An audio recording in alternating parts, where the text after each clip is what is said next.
इंदौर के एमआईजी थाना क्षेत्र में एक 10 साल के बच्चे के साथ गलत हरकत का मामला सामने आया है। दरअसल पड़ोस में रहने वाले एक युवक ने बच्चे को डरा धमकाकर बच्चे के साथ अश्लील हरकत की। वहीं जब बच्चे ने इसका विरोध किया तो उसके साथ मारपीट भी की। फिलहाल पूरे ही मामले में पुलिस ने प्रकरण दर्ज कर जांच पड़ताल शुरू कर दी है और जल्द आरोपी को गिरफ्तार करने की बात कही जा रही है। थाना एमआईजी में एक मतलब माइनर और उनके परिजनों के द्वारा ये शिकायत की गई थी कि कोई पड़ोस में रहने वाला जो लड़का था वो उसने पहले उसको बुलाया और नमकीन देने के बहाने कुछ उससे खरीदारी भी कराई, बाद में उसके साथ में अप्राकृतिक कृत्य किया। इस सूचना के आधार पर पुलिस ने जो रेलिवेंट सेक्शंस हैं, जो धाराएं हैं, उनके तहत अपराध पंजीबद्ध किया है और जो आरोपी है उसको गिरफ्तार किया है। मध्य प्रदेश कांग्रेस कमेटी के महामंत्री गजेंद्र वर्मा ने जुनिंदौर स्थित मुक्तिधाम का दौरा किया, जहां उन्होंने आरोप लगाया है कि नगर निगम द्वारा साफ सफाई की कोई व्यवस्था पूर्ण रूप से नहीं की जा रही है।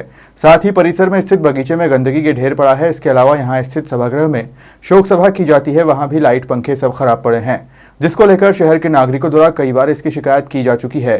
इस दौरान गजेंद्र वर्मा ने महापौर और निगम कमिश्नर से मुक्तिधाम की बदहाली दूर करने की मांग की।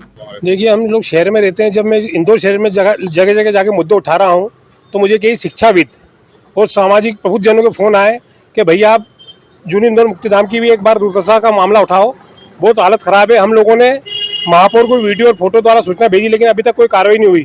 माँ का सभा स्थल की आपने वीडियो में जानकारी देखी, सभा स्थल में किस प्रकार से गंदगी हो रही है, लाइट पंखे बंद है, क्योंकि जो सभागार है वो चारों तरफ से पैक है। ये पचकुया का हुआ है, दूसरी जगह हुआ तो वो खुला है, लेकिन वहाँ आदमी बैठता है, 1-1.5 घंटे सभा स्थल में बैठता है तो आदमी पसीने में तरबतर हो जाता है। वो जो गंदगी की बात आती है, जब इंदौर शहर की जनता करोड़ों रुपए, आपको मैं बता दूं कि विशेष सूत्रों के अनुसार जो जानकारी मुझे मिल लगी है, महापौर मधुकर वर्मा के समय मात्र 80 करोड़ का बजट था, लेकिन आज 7,000 करोड़ का बजट नगर निगम का है। इतना इंदौर शहर की जनता करोड़ों रुपए टैक्स दे रही है। सब टैक्स 2 गुना 3 गुना कर दिए, नल का बिल हो, संपत्ति करो। इतना पैसा होने के बावजूद भी मुक्तिधाम जहाँ मानव संवेदना जुड़ी है, वहाँ पर साफ सफाई की व्यवस्था क्यों व्यवस्थित नहीं किया जा रहा है। मैं महापौर से और कमिश्नर से बोलता हूँ कि तुरंत इस पर कार्य करी जाए, शहर को राहत प्रदान की जाए। किस तरह की दिक्कतें देखी आपने वहाँ पर? हम जैसे अंदर हुए तो गुस्से से गेट पे कचरा अंदर ऐसे गए। हमने वो वाला शूट इसलिए नहीं करा कि मानव संवेदना से जुड़ा मामला है, जहाँ चिताएं जलती है, लेकिन उसके अपोजिट जहाँ जनता बैठती है वहाँ कचरों का ढेर है। आप गार्डनिंग लगा, अच्छी घास की व्यवस्था भी कर सकते हैं, कोई व्यवस्था नहीं। जैसे ऊपर जा रहे हैं तो लकड़ियाँ उकड़ियाँ है, और जैसे सभागृह में घुसते हैं तो गंदगी गोबर। जब हमने पंखे चालू करे तो पंखे भी बंद, 1-2 पंखे चल रहे हैं, बाकी सारे पंखे बंद है। बहुत तरह की व्यवस्था। देखो, तकलीफ मुझे इसलिए होती है, मैं राजनीतिक मामला नहीं है, मैंने पहले भी कुश्ती में इंदौर शहर का गोल्ड मेडल दिला के नाम करा है। मैं चाहता हूं कि हमारा इंदौर जिस तरह से नंबर 1 आया है, आगे भी नंबर 1 आए। ये पीड़ा है और ये दर्द है, इसको बयां करने के लिए आज मैं मुक्तिधाम आया था, जन भावना अवगत कराने के लिए। इंदौर सहित आसपास के इलाकों में रुक रुक कर बारिश हो रही है, जिसने इंदौर जिले की चिंता बढ़ा दी है। जिले में 15 जून से लेकर अब तक मात्र 6 इंच बारिश दर्ज की गई है, जो कि पिछले वर्ष की तुलना में आधे से भी कम बताई जा रही है। वहीं मौसम वैज्ञानिकों का मानना है कि मजबूत सिस्टम बनने में अभी और समय लगेगा। साथ ही टुकड़ों में हो रही बारिश इंदौर के लिए चिंताजनक है।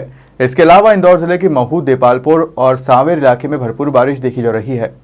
अभी वर्तमान में हम देख रहे हैं कि हमारे यहाँ एक मौसम प्रणाली एक्टिव है और उसकी टफ लाइन मध्य प्रदेश के मध्य हिस्से से जारी, जिसकी वजह से हम देख रहे हैं कि मध्य प्रदेश के आसपास जिलों में कई जगह अलर्ट जारी किया गया और कई जगहों में भारी बारिश देखने को मिल रही। पर इंदौर के आसपास भी बारिश गिरी और कल हमने देखा कि इंदौर के कुछ पार्ट में 10 से 15 mm बारिश गिरी और जबकि कुछ पार्ट में बिल्कुल ही बूंदाबांदी गिरी, पुल भी पानी दिखने को नहीं मिला। इसकी वजह है कि ये जो आर्द्रता जहाँ लो प्रेशर में हो जाती है वहाँ पानी गिरने लगता है और जहाँ आर्द्रता ज़्यादा रहती है वहाँ पानी नहीं गिरता। और उसकी एक वजह ये भी है कि जो हवा है उसकी दिशा और दशा और गति, ये तीनों पे निर्भर करता है। तभी हम देख रहे हैं कि मौसम पूरी तरह से एक्टिव बना हुआ है, लेकिन हवा की दिशा और गति है वो जितनी आगे बढ़ना चाहिए उस वजह से नहीं बढ़ पा रही। उसकी वजह से जहाँ पानी गिर रहा है वहाँ लगातार हमको पानी देखने को मिल रहा है और जहाँ पानी बिल्कुल भी नहीं गिर रहा वहाँ आधे पार्ट में दिखने को मिल रहा है और 1.5-2 किलोमीटर के अंतराल से ही पानी देखने को मिल रहा है। इसकी मेन वजह हम ये कह सकते हैं कि जो जलवायु परिवर्तन के असर है वो भविष्य में चलकर और विभत्स होने की दृष्टि हमको देखने को मिल सकती है। हो सकता है आगे चलकर ये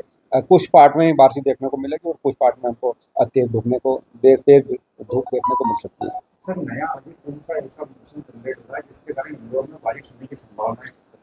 अभी आने वाले दिनों में 3 दिन के लिए फिर से फोरकास्ट जारी की गई है कि इंदौर के और मालवा के सभी जिलों में हमको बारिश छिटपुट बारिश से लगाकर 1.5 से 2 इंच पानी देखने को मिलेगा। पर हो सकता है वो स्केट हुए में कहीं कहीं हल्की मध्यम बारिश देखने को मिल सकती है। सर, अब तक कितनी बारिश?